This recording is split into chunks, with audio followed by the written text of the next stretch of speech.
Bonjour à tous. Aujourd'hui, dans l'Europe des projets, je vais vous parler politique de cohésion et plus précisément du projet français Europorteur. Qu'est-ce qu'un adolescent répond lorsqu'on lui demande ce que représente pour lui l'Union européenne ? Souvent, la réponse est bien vague. À l'image d'ailleurs de ce fossé entre Bruxelles et les citoyens européens, les jeunes Français ne sont que peu informés sur les actions concrètes de l'Union européenne dans leur région.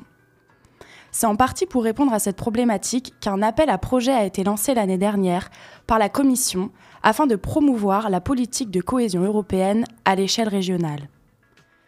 Qu'est-ce que la politique de cohésion, tout d'abord ? Déjà, on peut rappeler qu'elle constitue plus du tiers du budget de l'UE et qu'elle a pour objectif de réduire les inégalités régionales en cofinançant des projets de développement régionaux bien précis à l'aide de fonds comme par exemple le FSE. Donc le grand gagnant de cet appel à projet est le projet français Europorteur. Son but est clair et répond parfaitement aux attentes de la Commission. Informer les futurs électeurs européens sur l'action de la politique de cohésion dans leur région. Europorteur a l'ambition de donner aux jeunes l'occasion de mieux comprendre l'UE, sachant que l'objectif de long terme est aussi de mobiliser cette jeunesse européenne pour les prochaines élections. En quoi consiste exactement ce projet ?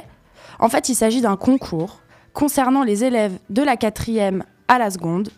Et en gros, l'idée est d'inviter ces jeunes des collèges et des lycées français à réaliser leur propre reportage sur un sujet de leur choix. Ces jeunes doivent trouver près de chez eux un exemple concret de projet cofinancé par ces fonds de cohésion européens et réaliser à partir de ça un reportage, que ce soit audio, vidéo, sonore ou même photographique, qu'importe le format tant que le contenu y est. Notons qu'Europorteur est soutenu par le Centre pour l'éducation aux médias et à l'information. D'une pierre deux coups, ce concours éduque aussi les adolescents aux thématiques journalistiques. Le concours a été lancé le 15 octobre et se terminera à la fin de l'année scolaire 2021. Il se déroulera d'abord au niveau régional puis national et 400 participants sont attendus avec à la clé un voyage à Bruxelles. De quoi en motiver plus d'un.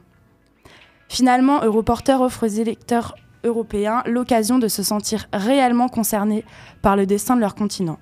Il n'est pas trop tard pour rêver d'une vraie citoyenneté européenne. Voilà, c'était Juliette Nesson pour Eyes on Europe. À la semaine prochaine.